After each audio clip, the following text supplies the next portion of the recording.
வணக்கம் மக்களே. பிரித்தானியாவுல 16 வயதுக்குட்பட்டவர்களுக்கு இந்த சமூக வலைத்தளங்கள வந்து பாவிக்கிறதுக்குரிய தடை வந்து வர இருப்பதாக சொல்லப்படுகிறது. டைம்ஸ் பத்திரிகை தான் இந்த செய்திய வந்து வெளியிட்டிருக்கின்றது. அந்த நாட்டினுடைய பிரதமர மேற்கோள் காட்டித்தான் அந்த செய்தி வந்து கசிந்திருப்பதாக சொல்லப்படுகிறது. உங்களுக்கு தெரியும் ஏற்கனவே பிரான்ஸ்ல இந்த அறிவிப்பு வந்திருக்கிறது. ஆனாலும் வந்து அமுல்படுத்தப்படையில. ஆஸ்திரேலியால அமுல்படுத்தப்பட்டிருக்கின்றது. அதேபோல இந்தோனேஷியாலயும், மலேசியாலும் அண்மை காலங்கள்ல அமுல்படுத்தப்பட்டிருக்கிறது. இந்த 16 வயதுக்குட்பட்டவர்களுக்கு வந்து குறிப்பிட்ட சமூக வலைத்தளங்கள், அதாவது இந்த அதிகமாக அடிமைப்படுத்தக்கூடிய அல்லது அ அவர்களுடைய சிறுவர்களுடைய அட்டென்ஷன வந்து திருடிக் கொண்டு, ஒரு நாளைக்கு குறைந்தது 3 மணித்தியாலங்களுக்கு மேல அவர்கள வந்து அதுக்குள்ளேயே தங்கண்ட அந்த ஆப்புக்குள்ளேயே வைத்திருக்கிற மாதிரி வடிமை அதிகமாக அடிமைப்படுத்துற மாதிரி வைத்திருக்கின்ற அந்த ஆப்புகள பத்தி தான் அவர்கள் வந்து அதில கருதியிருக்கிறார்கள். அ முக்கியமாக Instagram, TikTok தான் வந்து நேரடியாகவே சொல்றார்கள். இத தாண்டியும் வேற பல ஆப்புகளும் வந்து இருக்கும் அப்படின்னு சொல்லி சொல்லப்படுகிறது. இதற்குரிய தடையத்தான் வந்து லண்டன்ல, அதாவது பிரித்தானியால கொண்டு வர இருப்பதாக சொல்லப்படுகிறது. முக்கியமாக இத வந்து இந்த மாதிரி சிறுவர்கள் 16 வயதுக்கு உட்பட்ட சிறுவர்கள் வந்து இந்த விடயங்கள்ல அதிகமாக, அதாவது நாளொன்றுக்கு குறைந்தது 3 மணித்தியாலங்களுக்கு மேல அடிமையாக இருப்பதாக சொல்லப்படுகிறது. இதனால அவர்களுடைய தனிப்பட்ட வாழ்க்கையில வந்து மிகுந்த பெரும் மனச்சோர்வையும், ஒரு சரியான உண்மையான உலகத்த வந்து எதிர்கொள்ளக்கூடிய அந்த தைரியம் இல்லாமல் போறதும், அ ஓவராக வந்து தனிமைப்படுறோம். அதாவது மற்றவர்கள விட தனிமைப்படுத்திக் கொண்டு தங்கள தானே தனிமைப்படுற அந்த இயல்பும், மறதி, அ அடிக்கடி சோர்வு, மற்றது சொல்லி ஒரு ஆக்டிவ் இல்லாத ஒரு விஷயம். அத விட படிப்பில வந்து கவனம் இல்ல. வேற கவன சிதறல் அப்படின்ற மாதிரி பல விடயங்கள் வந்து அவைக்கு வந்து ஏற்படுது அப்படின்ற மாதிரி. அதாவது ஒரு மனநல கோளாறே ஏற்படுகிறது அப்படின்னு சொல்றார்கள். இதெல்லாம் ஆராய்ச்சி முடிவில தான் வந்து இது எல்லாமே தெரிவிக்கப்பட்டிருக்கின்றது. இதுகளை அடிப்படையா வைத்துக் கொண்டு தான் இந்த தீர்மானங்கள் வந்து இப்ப அரசுகள் எடுத்து வருகின்றன. இப்ப பிரித்தானியாவும் எடுக்கப் போகின்றது. ஆனால் இதுக்குள்ள சில இன்னும் பல சிக்கல்கள் இருக்கிறது. இது நல்லது தானே அப்படின்ற மாரி உங்களுக்கு தெரியும்.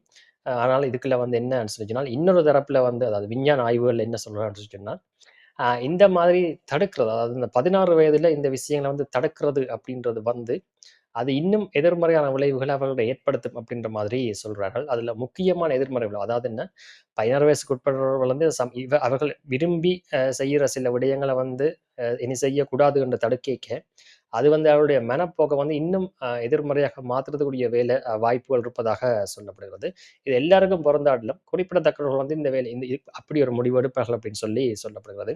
அதுல முக்கியமாக என்ன அப்படின்னு சொல்லி சொன்னால், அவர்களுடைய அந்த ஸ்க்ரீன் டைம்ன்றது வந்து மாறாது அப்படின்னு சொல்லப்படுது. அதாவதுன்னு சொன்னா, இவர்கள் இந்த ஆப்ப வந்து தடை செஞ்சுட்டா, அவர்கள் வேறு ஒரு வழியில அந்த ஆப்ப பயன்படுத்தக்கூடிய வாய்ப்பு இருக்கும் ஒன்று சொல்றாங்க. இல்லைன்னு சொல்லி சொன்னா, அவர்கள் வேற விதமான விடயங்கள பார்க்கறது வாய்ப்பு இருக்கதாக சொல்லப்படுது. அதாவது உதாரணமாக சொன்னால், ஆ சில அடிக்டிவான கேம்களுக்கு போகலாம்.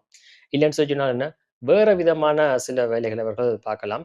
அதெல்லாம் தாண்டி போதைப் பொருளுக்கு கூட அடிமையாறதுக்கூடிய வாய்ப்பு அதிகமாக இருப்பதாக சொல்லப்படுது. காரணம், அந்த வயசுல அவங்க விரும்புற அத குடுக்காம போய்க்க தான், அவர்கள் வந்து இத நோக்கி அ வந்து திரும்புவதாக சொல்லப்படுகிறது. இது அந்த வயசுக்குரிய ஒரு பிரச்சனை அப்படின்ற மாதிரியும், அது அந்த அந்த வயச வந்து கையாள்றது மிக கடினம் அப்படின்ற மாதிரி உளவியல் நிபுணர்கள் சொல்லிக் கொள்கிறார்கள்.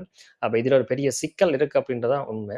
இதெல்லாம் தாண்டியும் ஒரு விஷயத்த வந்து சொல்றாரு அப்படின்னு சொன்னால், இந்த தடைன்றது வந்து நிரந்தரமான ஒன்று இல்ல. தற்காலிகமா தான் இந்த தடை வந்து வரப்போகுது. அதாவது குறிப்பிட்ட வயது வரம்புக்குள்ள.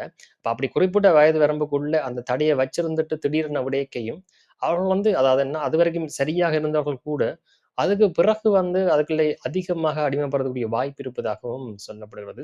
அப்ப அதுவும் ஒரு ஆபத்தாக சொல்லப்பட்டிருக்கின்றது. சரி அப்படின்னு சொல்லி இவர்கள் என்ன செய்யலாம் அப்படின்ற மாரி ஒரு கேள்வி வரும். காரணம் 16 வயசுக்கு உட்பட்டவர்கள் வந்து சமூக வலைத்தளங்கள வந்து அதாவது அடிக்டிவான சமூக வலைத்தள தடை அப்படின்றத தாண்டி, அந்த தடைன்னு சொல்லி சொன்னால், அவர்கள் அதுக்குள்ள ஏற்கனவே செலவிட்ட நேரத்த எதற்காக செலவழிப்பார்கள் அப்படின்னு சொல்லி ஒரு கேள்வி வரும். அவர்கள் யாராவது புத்தகத்த எடுத்து படிக்க போகிறார்களா? இல்ல சொன்னால் என்ன, ஒரு உண்மையான உலகத்துல 4 பேரோட சேர்ந்து கதைக்க போறார்களா? இல்ல ரோட்ல போயிட்டு விளையாட போகிறார்களான்னு கேட்டால், அது நடக்கக்கூடிய வாய்ப்பு மிக குறைவு அப்படின்னு சொல்லி, அதாவது இந்த காலகட்டத்தில அதுவும் இந்த வயசுக்கு உட்பட்டவர்கள் இத திருப்பி அந்த உலகத்துக்குள்ள வர்றதுக்கு, அதாவது நாங்க 90கள்லயோ, 2000கள்லயோ இருந்த சிறுவர்கள் மாதிரி வாரத்துக்குரிய வாய்ப்பு அவைட்ட இருக்கான்னு கேட்டா, இல்லவே இல்லை அப்படின்னு சொல்லி அதுவும் உளவியல் ஆய்வுல சொல்லுது.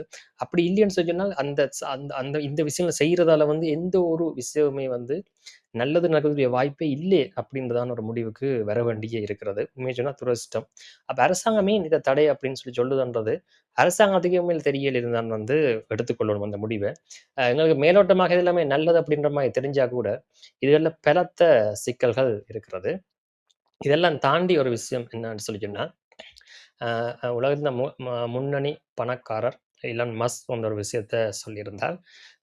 இந்த டெக்னாலஜின்றது வந்து அடிமைப்படுத்துது அப்படின்னு சொல்லி பார்க்கிறத நாங்க நிறுத்தணும் அப்படின்ற மாதிரியும், நாங்க அடுத்தடுத்த கட்டம் டெக்னாலஜி வளர்ந்து கொண்டு போய், அது சரி பண்ணிடும் அப்படின்ற மாதிரியும் அவர் சொல்லியிருக்கிறார். இப்ப உதாரணமா சொன்னா, அது வந்த புதுசுலயே அது ஸ்டார்ட்ல வந்து இந்த மாதிரி சில விஷயங்கள் எங்களுக்கு ஆபத்து மாதிரி தெரியலாம். ஆனா அதுக்கு பிறகு வந்து அது அடுத்தடுத்த ஸ்டெப்ல போவைக்க, அது வந்து உண்மையிலேயே மனித குலத்துக்கு வந்து நன்மை தான் பயக்குது. அதால நிறைய விஷயம் நல்லது நடக்குது அப்படின்ற மாதிரியும், அவர் முக்கியமாய் வந்து இந்த சிறுவர்கள் வந்து தாங்கள் இருந்த காலங்கள்ல விட, இப்ப இருக்கிற சிறுவர்கள் வந்து இந்த டெக்னாலஜிய பயன்படுத்தி மிக குறுகிய காலத்திலே வந்து பல விடயங்கள செய்கிறார்கள். பல விடயங்கள வந்து படித்துக் கொள்கிறார்கள் அப்படின்ற மாதிரியும், இதெல்லாம் இதில தான் வந்து அவர்களுடைய அந்த இதுக்கு ஏத்த மாரி தான் அது இயங்குது அப்படின்ற மாதிரியும், நாங்கள் வந்து இத ஒரு பிரச்சனைக்குரிய ஒரு விஷயமா பார்க்காம, இன்னும் பெட்டராக வந்து இத டிசைன் பண்ணதுக்குரிய ஒரு வழிய தான் பார்க்கணும் அப்படின்னு. அதன் வந்து ஒரு பாசிட்டிவான விஷயமாக இருக்கும் அப்படின்ற மாதிரியும், அதுதான் சிறுவர்களுக்கும் நல்லம் அப்படின்ற மாதிரியும் அவர் ஒரு கருத்த சொல்லியிருக்கிறார்.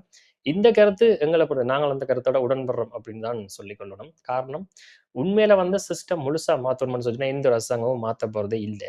அப்படி இருக்கைக்க இந்த மாரி சின்ன சின்ன அரகுற வேலைகள்ன்னு சொல்லி சின்ன சின்ன விஷயங்கள செய்றது எல்லாமே வந்து மக்கள இன்னும் அழிவுக்கு உள்ளாக்கி அடிமையாக்குற வேலையா தான் வந்து முடியும். அது ஏற்கனவே அப்படித்தான் முடிஞ்சு கொண்டே இருக்கிறது. அப்படி இருக்கைக்க எத்தனையோ விஷயத்தில எவ்வளவு நல்லது செய்யலாம் இந்த அரசாங்கங்கள். சாதாரண மக்களுக்கே தெரியும். அப்படி எதுவுமே செய்யாத அரசாங்கங்கள், ஆ இந்த விஷயத்தில மட்டும் எங்களுக்கு நல்லது செய்ய போகும்ன்னு சொல்லி நம்பி ஏமாறுறதுக்கு இப்ப 2026ல யாருமே தயார் இல்லை அப்படின்றது தான் உண்மை. ஆனபடினால தான் இந்த சிக்கல் வந்து இது ஒரு சிக்கலாயே நாங்கள் பார்க்க வேண்டி இருக்கிறது. இது சம்பந்தமாக உங்களுடைய கருத்துக்கள் இருந்தா கமெண்ட் செக்ஷன்ல தெரியப்படுத்துங்கள். நன்றி.